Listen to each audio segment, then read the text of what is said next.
क्या जीवन मूल्य भी समयानुसार रूपांतरित होते? सत्यानंद, समय में जो पैदा होता है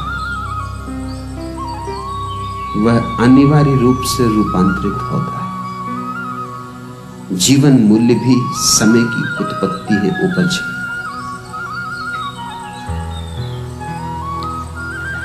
वैदिक ऋषियों के समय में जो सही था आज सही नहीं। आज जो सही है शायद कल सही नहीं होगा। रोज जागरूकता से देखते रहना जरूरी है कि समय की धारा जब बदले तो हम भी बदले, लेकिन हम कल में जीते और अस्तित्व सदा आज है। हम होते हैं कल में, बीते कल में, और अस्तित्व है आज। हमारा तालमेल टूट जाता है, इससे महादुख पैदा होता है, इससे नरक निर्मित हो जाता है, क्योंकि हम हमेशा चूकते चले जाते हैं। वर्तमान से संबंध ना हो पाए तो परमात्मा से भी संबंध हो नहीं सकता, क्योंकि वर्तमान परमात्मा है और हम रहते हैं अतीत में। हमारी धारणाएं अतीत की वो कितनी ही मूढ़तापूर्ण हो जाएं, मगर हम उन्हें दोहराए जाते, हम पीटे चले जाते। हम कहते हमारे बाप दादों के समय से चलिए, कभी उनकी अर्थवत्ता रही होगी, जरूर रही होगी। वे पैदा इसलिए हुई कि समय की मांग रही होगी, लेकिन अब उनका कोई मूल्य नहीं। जैसे वैदिक ऋषि आशीर्वाद देते थे नव दंपतियों को कि तुम्हारे बहुत बच्चे हों। आज अगर कोई ये आशीर्वाद देगा तो गलत होगा। आज तो आशीर्वाद होना चाहिए तुम्हारे बच्चे बिल्कुल ना हो।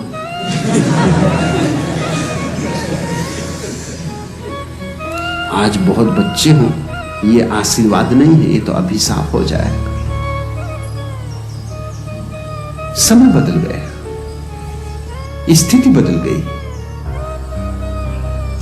वैदिक ऋषियों के समय में पृथ्वी ज्यादा थी, लोग कम थे। आज पृथ्वी कम है और लोग ज्यादा हैं। लोगों से दबी जा रही है पृथ्वी, मिटी जा रही है पृथ्वी, तो वही जीवन मूल्य नहीं रह सकते। मुझसे लोग पूछते हैं कि संतति नियमन का उपयोग करना, तो जो आत्माएं रुक जाएंगी, पैदा ना हो पाएंगी, उनका क्या होगा?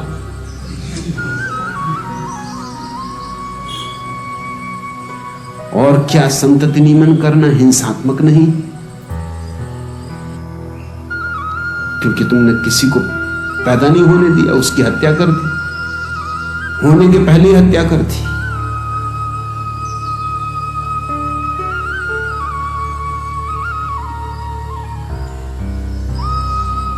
जो आत्मा पैदा नहीं हुई वो कोई और द्वार दरवाजा खटखटाएगी, कोई तुम्हारी द्वार दरवाजा है, कोई तुम एक नहीं ठेका ले रखा है। तुम जैसे मूड बहुत है,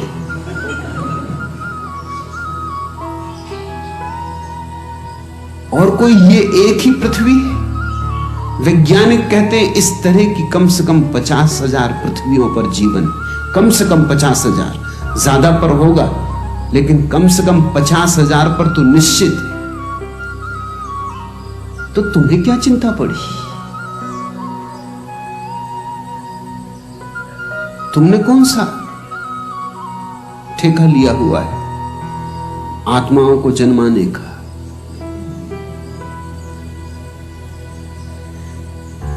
जो चलाता है इस विश्व को, चलाएगा उनको भी, उसकी जिम्मेवारी, उसकी समस्या वो समझे। तुम क्या परमात्मा की समस्याएं हल करने बैठे हो? तुम अपनी सुलझा लो, उतनी बहुत।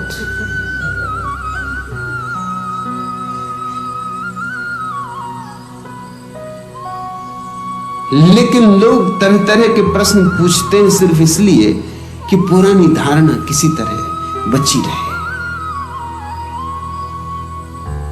किसी तरह हम पुराने से चिपके रहे। और सब बदल गया है।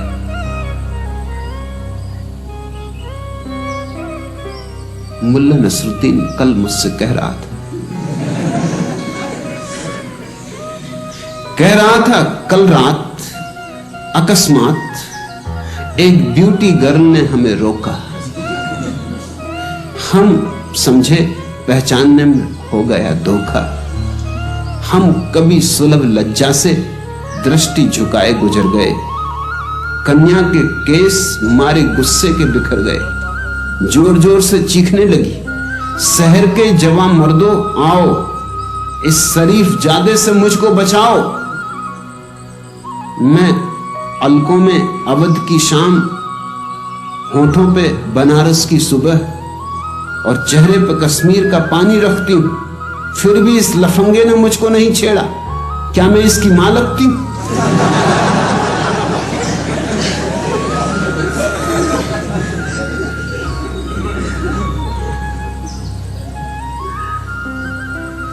जीवन रोज बदला जाता है। पुराने मूल्य बह जाते पानी, नए मूल्य आ जाते। पुरानी धारणाएं टूट जाती, नई धारणाएं आ जाती। सोच में पड़े हैं सेठ किशोरी रमन, क्योंकि डाकुओं ने उनकी पत्नी का कर लिया अपहरण।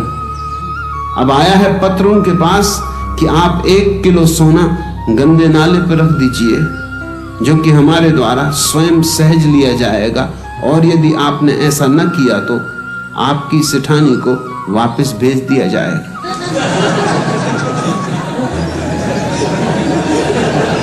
वो दिन गए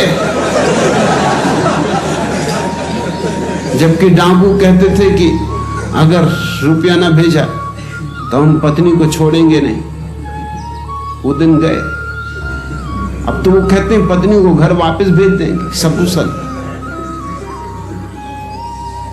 तुम पूछते हो सत्यानंद, क्या जीवन मूल्य भी समयानुसार रूपांतरित होते हैं? निश्चित ही सभी चीजें बदलती, बदलनी ही चाहिए। बदलना ही जीवन का क्रम, और बदलना शुभ भी है। बदलती है इसलिए तो जीवन नया रहता है, ताजा रहता है, प्रफुल्लित रहता है। इस देश में नहीं बदलती, यही हमारी अड़चन है। इस देश में सब सड़ गया है, सब गंदा हो गया है। इस देश में आज तो है ही नहीं, बस कल ही कल। रामराज हो चुका, स्वर्ण युग हो चुका, सतयुग हो चुका, सब हो चुका। अब हम यहां क्या कर रहे हैं? कोई ये पूछते नहीं कि अब तुम क्या कर रहे हो। जब सब हो ही चुका तब तुम भी हो चुको। अब तुम क्यों नाहक कष्ट उठा रहे हो? अब कुछ होने को तो बचा नहीं। अब तो कलयुग ही कलयुग है, दुर्दिन दुर्दिन। अब तो दुख ही दुख है। अब सार क्या है जीने में? 2 हिप्पी कैलिफोर्निया के एक रास्ते से गुजर रहे थे। महा हिप्पी मील भर तक चलते रहे चुपचाप, अपनी अपनी धुन में मस्त। आखिर एक ने दूसरे से कहा कि अब बर्दाश्त के बाहर, क्या तूने अपने पतलून में पाखाना किया है?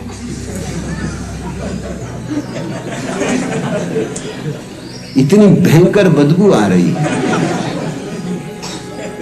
और मील भर से मैं देख रहा हूं कि अगर ये बदबू कहीं और से आ रही होती तो छूट गई होती पीछे, मगर ये साथ ही चल रही। दूसरे ने कहा कि नहीं नहीं, बिल्कुल नहीं।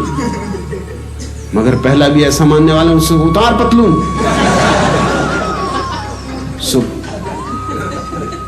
उसके मित्र ने पतलून उतारी।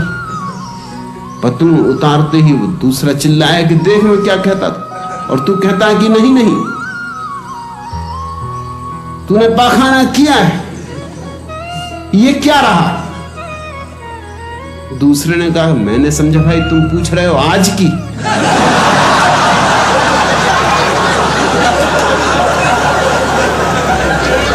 आज नहीं किया।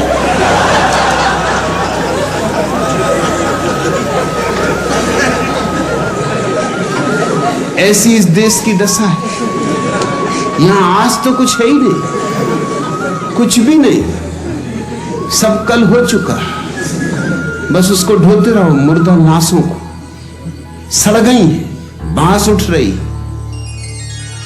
मगर बड़ी प्यारी, अपनों की,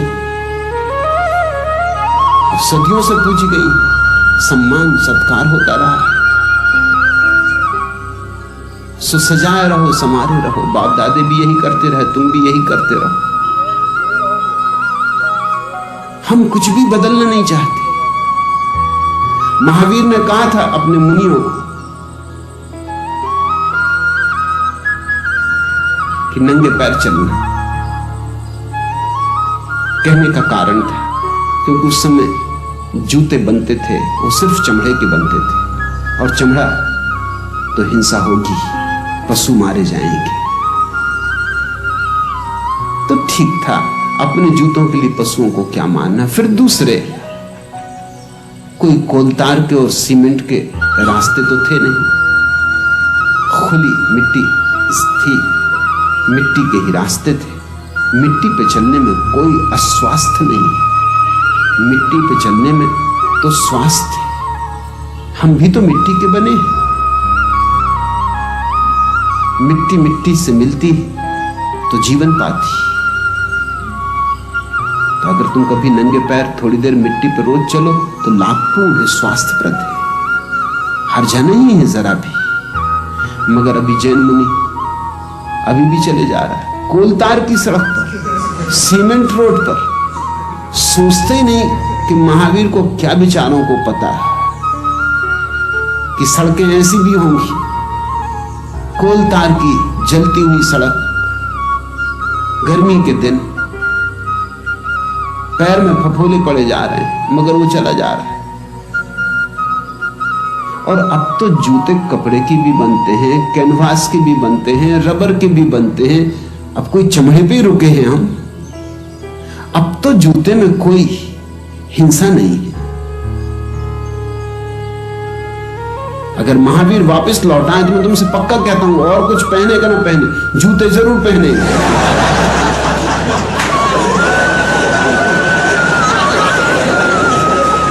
एक दिन एक आदमी ने और उसकी पत्नी ने मुल्ला नसरुद्दीन के द्वार पर दस्तक दी।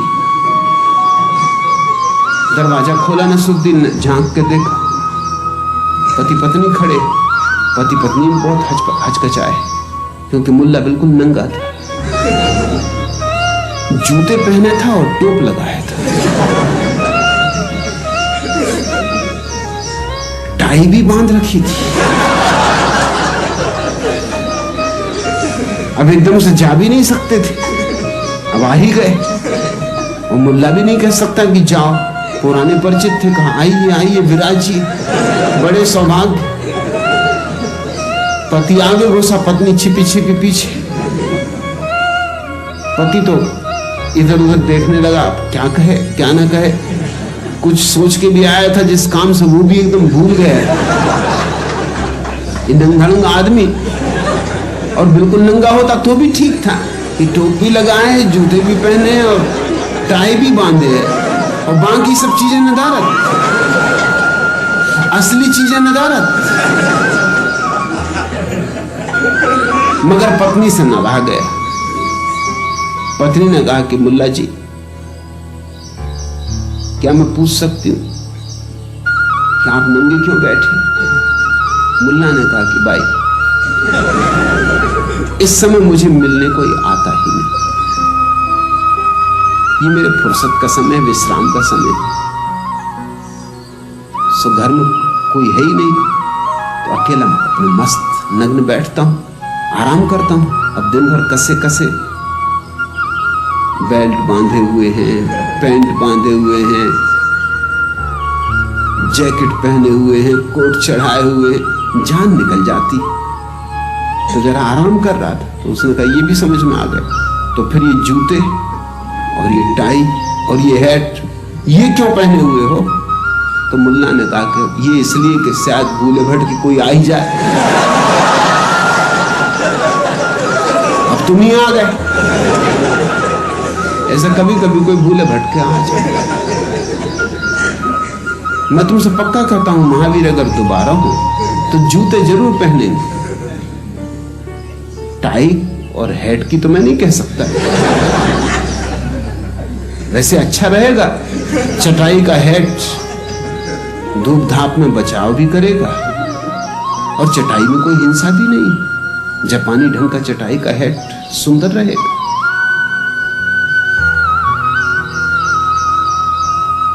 लेकिन जैन मुनि लकीर का फकीर, वो कैसे पहन सकता है? पैर में फफोले पड़ जाते हैं जैन साध्वियों के, साधुओं कपड़े बांध लेते हैं।